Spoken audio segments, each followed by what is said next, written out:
3, 4. Let me tell you, PuckPedia stats, contracts, and caps. It's all there for you.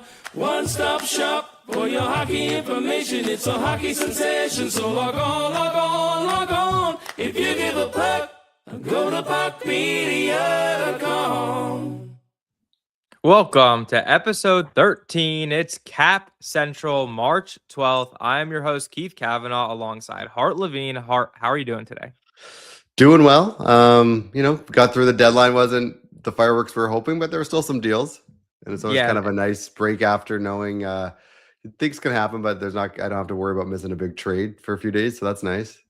Yeah, and I know, like you mentioned, the fireworks weren't necessarily to the level we wanted them to get to. I will say, though, it was nice when 3 p.m. did hit, which is technically the last minute that you can get a trade call in. You're like, oh, this is kind of it for the deadline. But then trade calls and the information comes out like an hour after, which when we got the biggest trade of the deadline. But we'll go into a quick deadline recap. We're also going to talk Nick Schmaltz's extension, no trade clauses. The Senators ended up getting their draft pick back this year, and then we'll wrap up with a Q&A. And just to remember to make sure you're subscribed to our YouTube page. We just most recently had on Mike Grinnell, super producer of Spit and Chicklets. We got into a lot of good topics with him, kind of as Chicklets has evolved into one of the biggest hockey brands. We talked through that. We talked through trade deadline recap.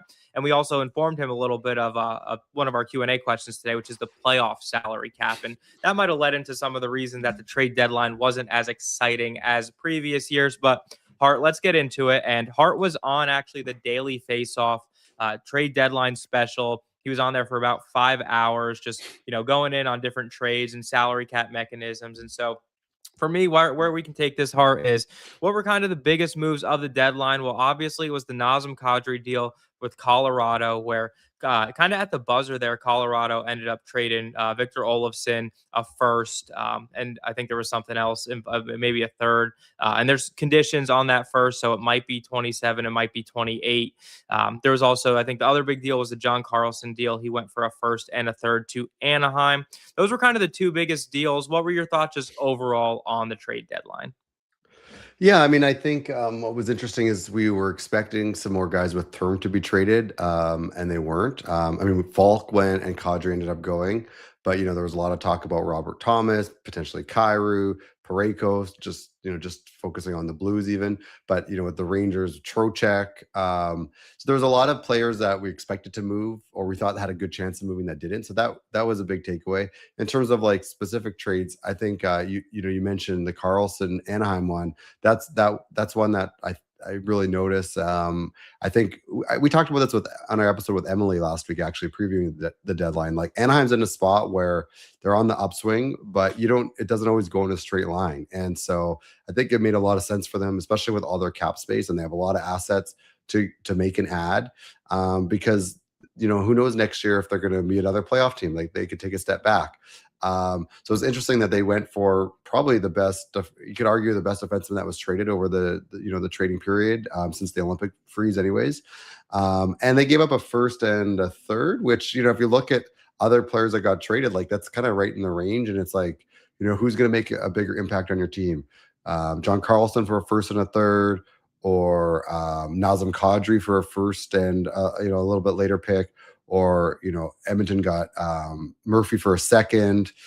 Falk went for a first, right? So, like, of all those players, who's going to have the biggest impact? I mean, Carlson obviously is slanted more towards offense, but he does have a very big impact. So, to me, that's a move that really shows that Anaheim realized that this is our chance to go for it. And then also, like, I thought kind of a not as talked about move, but they basically ditched Ryan Strom's contract, and I think they got a 7th back for it. Surprised, like we see how hard it is to move contracts, especially with term. Edmonton was forced to get a first in there with Mangiapane. I mean, they got Dickinson back, but you think that's probably like a 2nd round pick for Dickinson, and they had to upgrade it to a first to get rid of Mangiapane. And the fact that Anaheim was able to ditch Strome and not have to give up an asset, considering the season that he has and the term left, I thought that was interesting. I'm surprised that Calgary would kind of let them off the hook that easy and not require an asset back to take him. And I guess it also just shows, though, like teams didn't look at Anaheim as desperate to move off a contract because they have a lot of cap space, and and teams smell your desperation. Like Elliot Friedman always says, teams don't give you a life preserver, they give you an anvil. So like when you're tight to the cap and you have to move a player, that's when teams are really going to grind you for more assets. But when you have lots of cap space and it's kind of a nice to have, I guess that's why you're able to move a Ryan Strome. Yeah, and I think we have a couple good comments in the YouTube right now. It was a little bit of a boring deadline. Could have been better, but I think this person also said no double retentions made the trades boring. So I think that's definitely a factor when you look at some of the teams that were pressed against it. I think they would have traded a mid-round pick to take on a player at 25% effective salary as opposed to 50%, which is what had to happen since moves were made after, I think it was December 23rd was the deadline for the double retention. And then another trade that caught someone's eyes was the Braden Shen to the New York Islanders and the good fit there. He's another player. I believe he has 1 year left on his deal. I don't think he was expiring. And he's a guy who could fit nicely into that Islanders as like their 2C, 3C kind of thing, depending on how they slot Barzal in the lineup. But a couple big impact players there. And I did want to bring up something too, like, to me, I thought that the Carolina Hurricanes were a little underwhelming to me for a couple different reasons. I think they had so much cap space this year. They had, I think, over like $40 million at deadline. But even if you look at projected for next year, they have a ton of cap space with all their core guys locked up for a long period of time.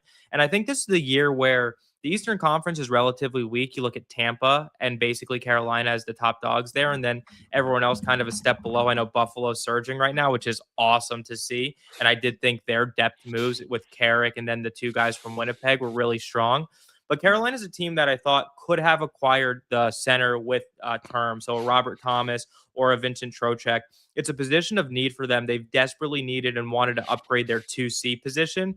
And I think for Carolina, that's a perfect time to go for it because they have cap space. They have draft capital, which a lot of contending teams don't have their first round pick still. They've traded them, and Carolina still is flush with draft capital. And they have some top prospects. Like I know Nadeau gets talked a lot, and that Unger kid as well. Like I think they have some top prospects that teams would want, and they could have paid the price it would have taken for either a Robert Thomas or a Vincent Trocheck if they didn't want to spend all that for Robert Thomas. And I thought that they really kind of underwhelmed a little bit. And the counter argument, as I've heard, is that some of these teams in the East, or generally speaking, don't think they're as tough as teams in the West, like the top dogs, Colorado's, Dallas, Minnesota. So maybe they didn't want to do that. But my counter argument to that is there's injuries happen. Like you never know how it's going to play out. Like if McKinnon or McCarr goes down or McDavid, like, and I never root for injuries, don't want to see that, but there's always a possibility that happens. Then you're going to shoot yourself in the foot and you're going to be like, we should have went for it. So to me, that was a team that stuck out to me just because of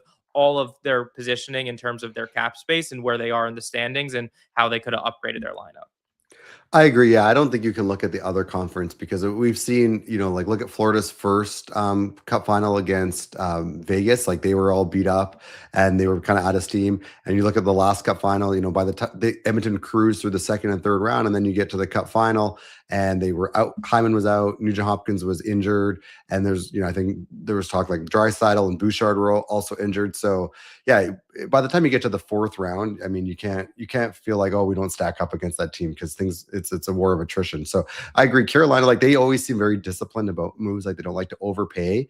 But yeah, they had a lot of cap space and you don't get that many kicks at the can. I mean, they're a team that does kind of turn their roster over and their core isn't like super old or aging like some of these groups, but still like perfectly with Robert Thomas's like age.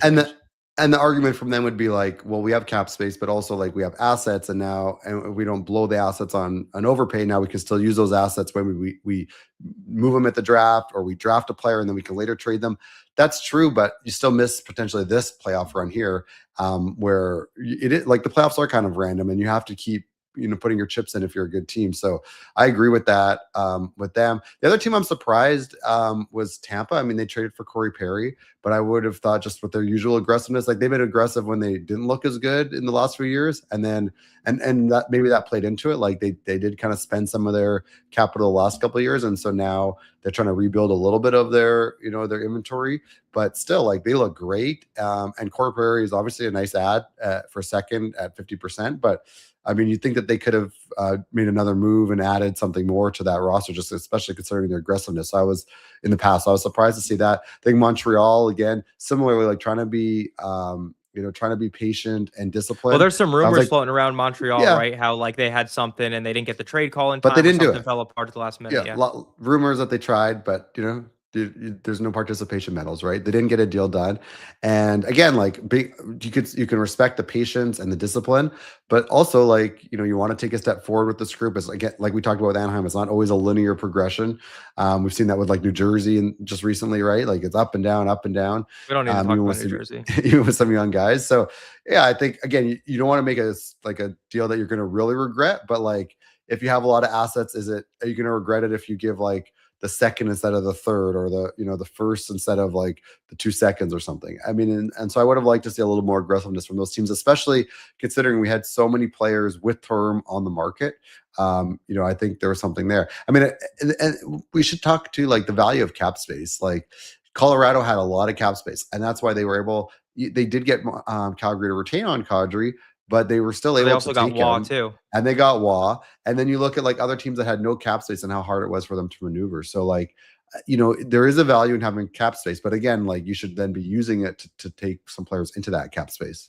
Yeah, like Tampa didn't have much cap space, so that was obviously a part of why they didn't make their big moves, as well as they have no draft capital and not really many big prospects. But Carolina had all that, and they didn't. Like, you at a certain point, you kind of have to overspend a little bit in order to make those moves. And yeah, it was just a little surprising from them. I think coming out of this deadline, I would say Colorado is probably the odds-on Cup favorite, with Tampa Bay kind of right behind them, just because it's hard to price anyone else in the West, just because of how difficult it is. I think you have to put Tampa second, and Cool Bet I think has Colorado and Tampa 1-2 in the odds. So and then one more thing on the trade deadline before we keep it moving. I thought it was very cool that Bill Guerin brought Nick Foligno over from Chicago to Minnesota to reunite with his brother Marcus, and they get to play together on a really good team and make a cup run. And I know you wanted to talk about that double retention situation.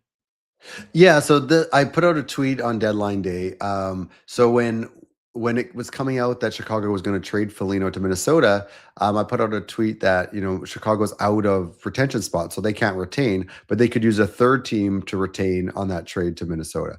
And I got some like confusion and questions about like the double retention rules. So the double retention is a player can't be retained twice within 75 days. But because Foligno had never been retained, there's nothing stopping Chicago from trading him to a team who then retains and trades him then to Minnesota. Like that would be only one retention. So you can still have a third team broker, if you want to call it, involved in retention. You just can't have the 2 retentions within 75 days. So it's just a 3-team trade with 1 retention, basically. Exactly, which is fine. And it's maybe a little confusing, but that I did see a lot of like confusion in comments, and then they asked me about it on the TFO show. So just wanted to point that out. Yeah. Yeah, I think I quoted that too. I wanted to just touch on too, like we talked about teams that didn't do much or maybe could have done more. I go back to Dallas, like they took on Bunting and Tyler Myers, but like with Tyler Seguin moving to season-ending long-term injured reserve, like they had a lot of space.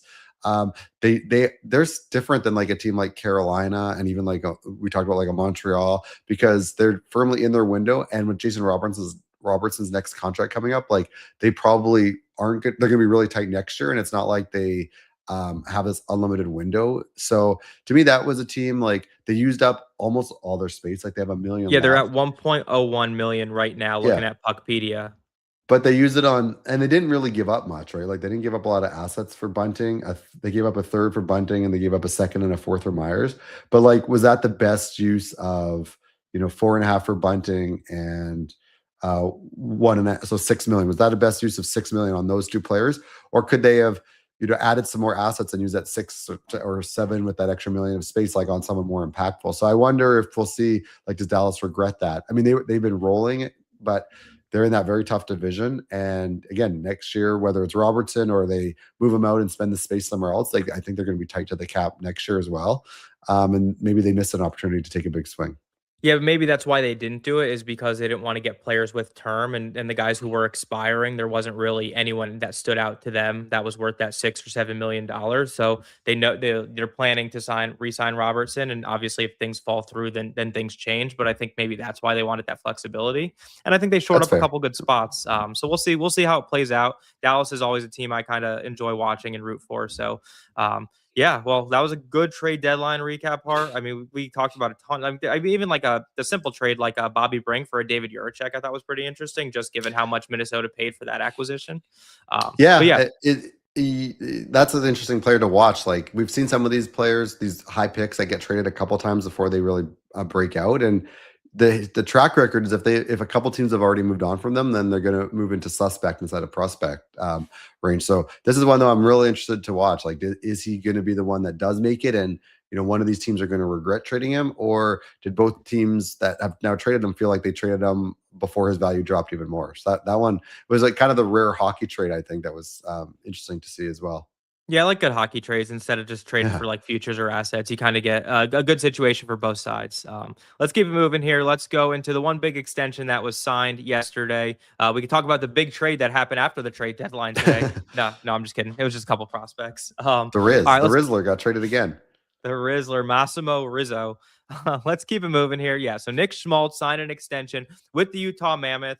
I thought this was an interesting deal, and we can talk about it in a little bit. 8 years, $64 million contract, $8 million AAV, 7.7% of the salary cap. It takes him to UFA at age 38 in 2034. This deal doesn't have any bonus structure in it, but it does have higher base in years 1 through 3. It's at $10 million, then an $8 million base in years 4 and 5, and a $6 million base in years 6 through 8. He has a full no move clause in years 1 and 2, then a full no trade clause in years 3 and 4, 16 team no trade list in years 5 and 6, and then an 8 team no trade list in years 7 and 8.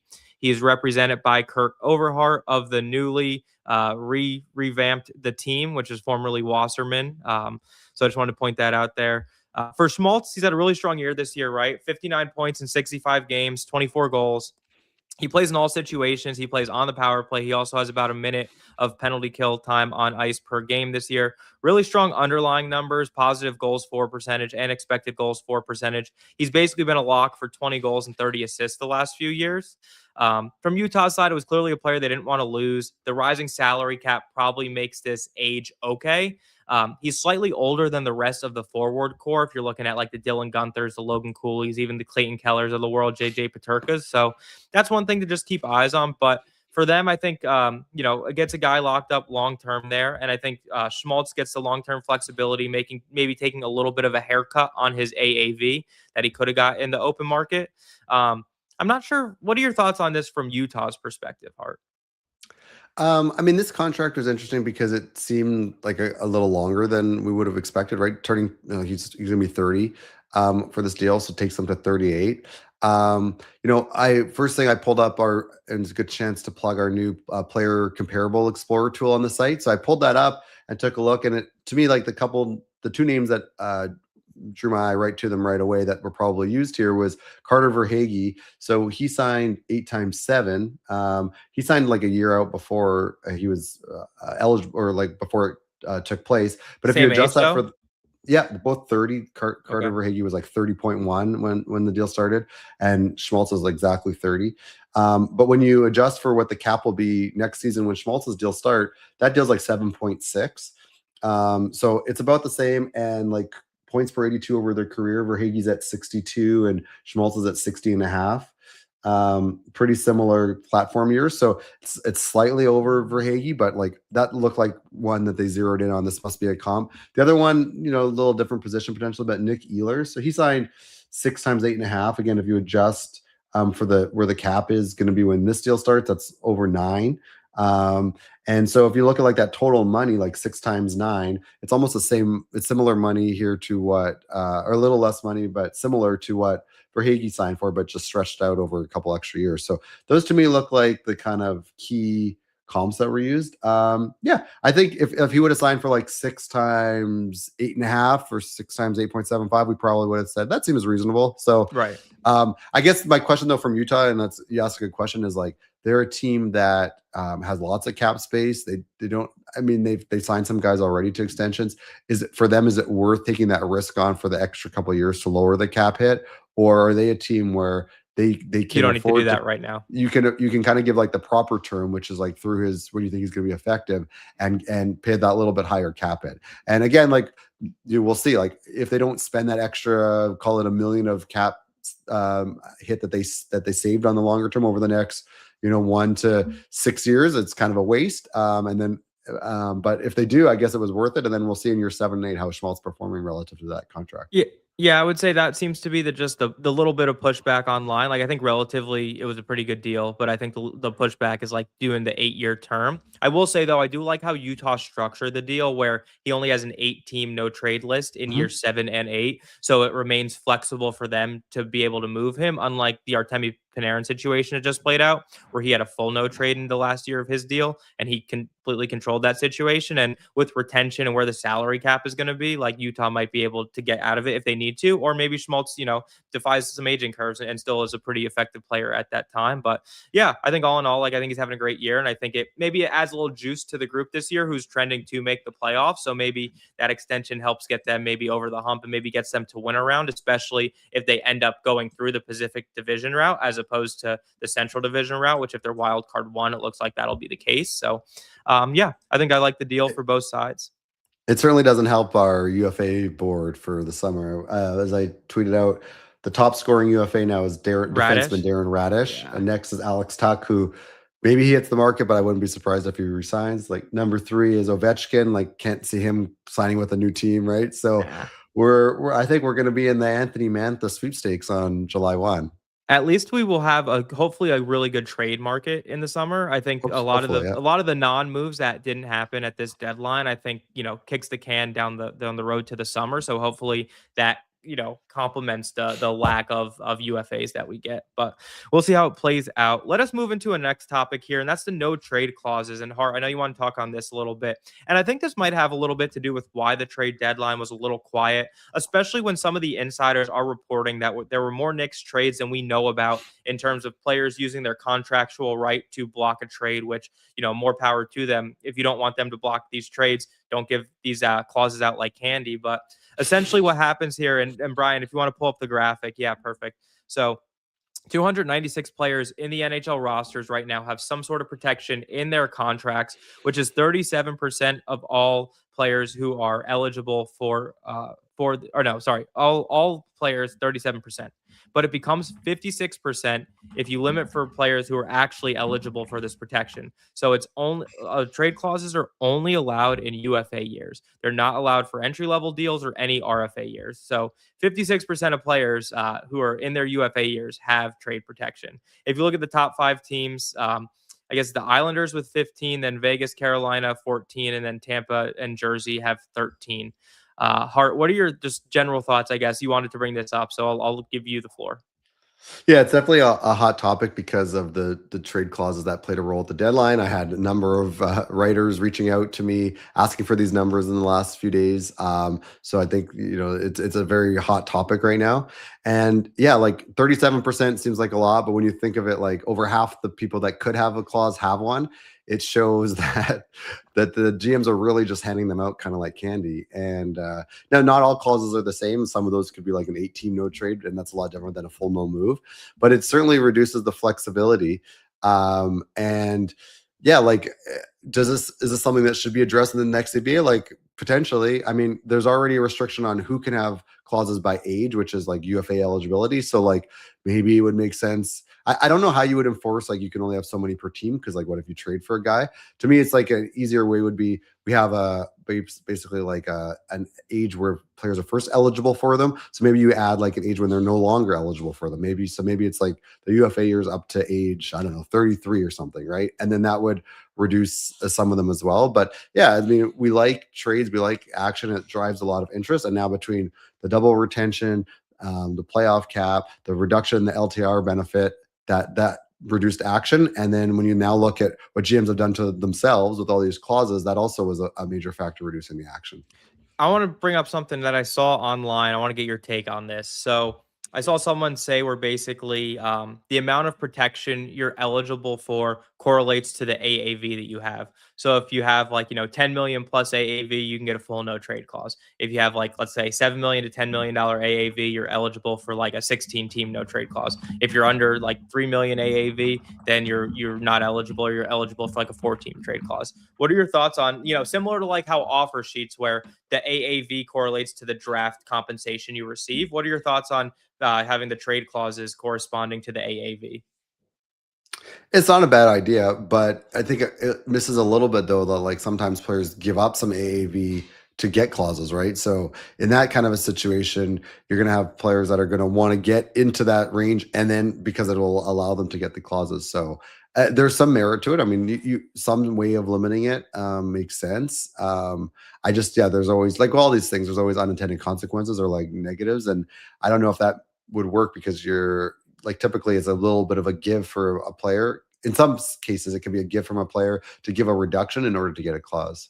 But like the one, like I'm open to all kinds of ideas. The one that I just think doesn't make a lot of sense in practice is how do you limit how many per team when there's player movement? Like I just don't know how that would work.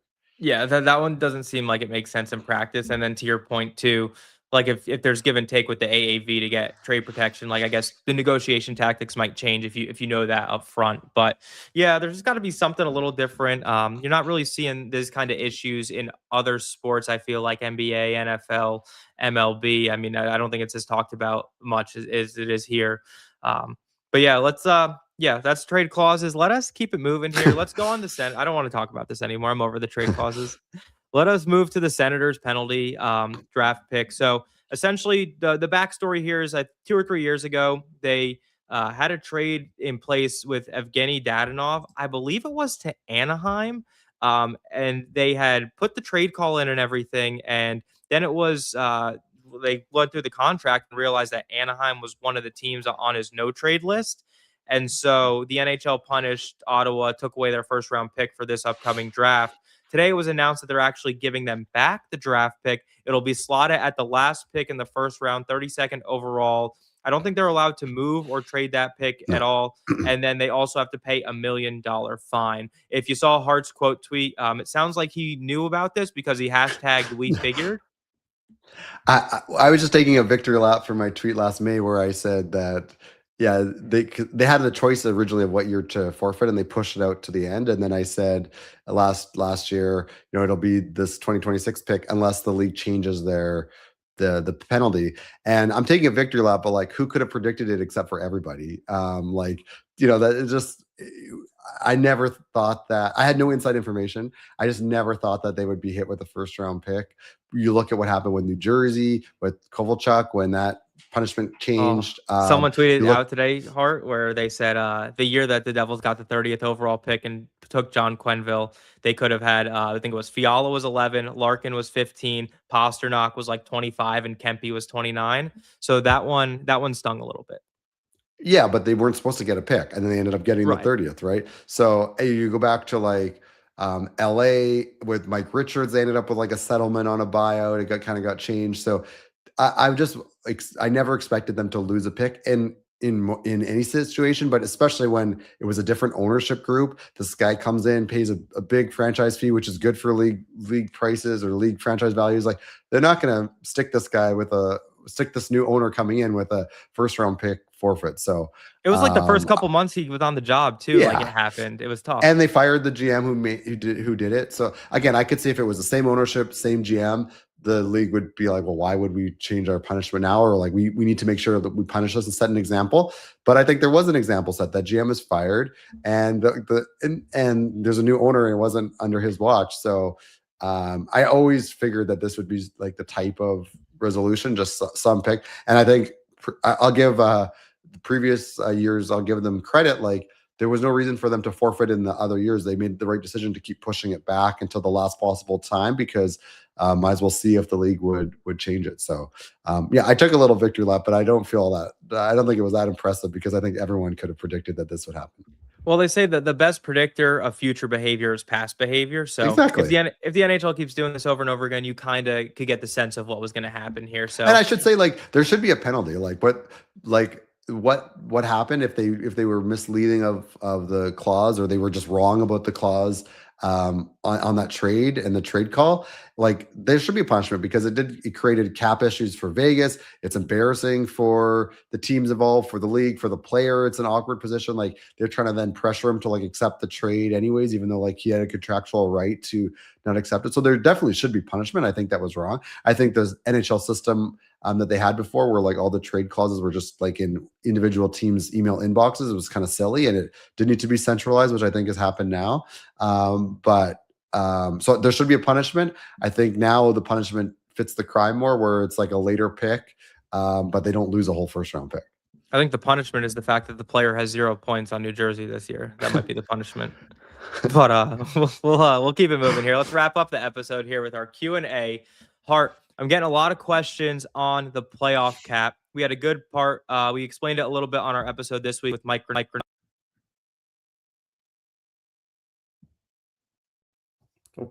My mic go out? We got me? Yeah, we got you now. Yeah. All right. Yeah. So basically, can you explain the playoff cap a little bit? I know people were not understanding that it's based on who you dress and not necessarily who's on the roster. Yeah, so we have an article on the site. We will reply to the tweet with this live show with the link as well. But yeah, the playoff cap is only the players dressed for the game. So that's the difference. In the regular season, the salary cap counts for all the players on the NHL roster, whether there's healthy scratches, injured, everyone counts on the cap. But in the playoffs, it's only the 20 dressed guys. And so that's where there can be some strategy, like, you know, putting a less expensive backup goalie in the lineup, maybe even like, you know, putting not your best fourth liner, but a cheaper fourth liner to make it all fit. There's going to be a lot of strategy around that, but and there's some nuances to how the playoff salary cap works. But the super high level is it's just that the dressed players their cap hits have to be under the cap for the year. So yeah. But check out the article for more detail on how some of the dead cap charges and things like that are calculated.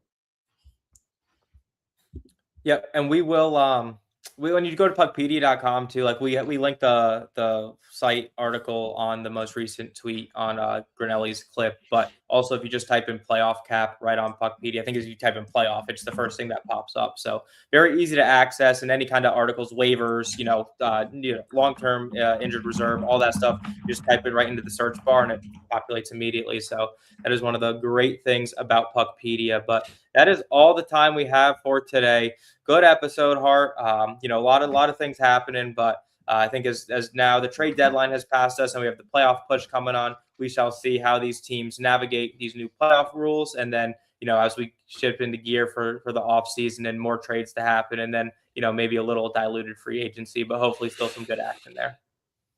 Yeah, it's kind of nice to get through that and all the speculation, and now we'll see how the rest of the season lines up. But now we get into what should teams do in the offseason, and that's my favorite part. I like the offseason and the trades and the signings, and anything can happen. So yeah, we're almost there. Almost there. All right, everyone have a good one. Thanks. PuckPedia.com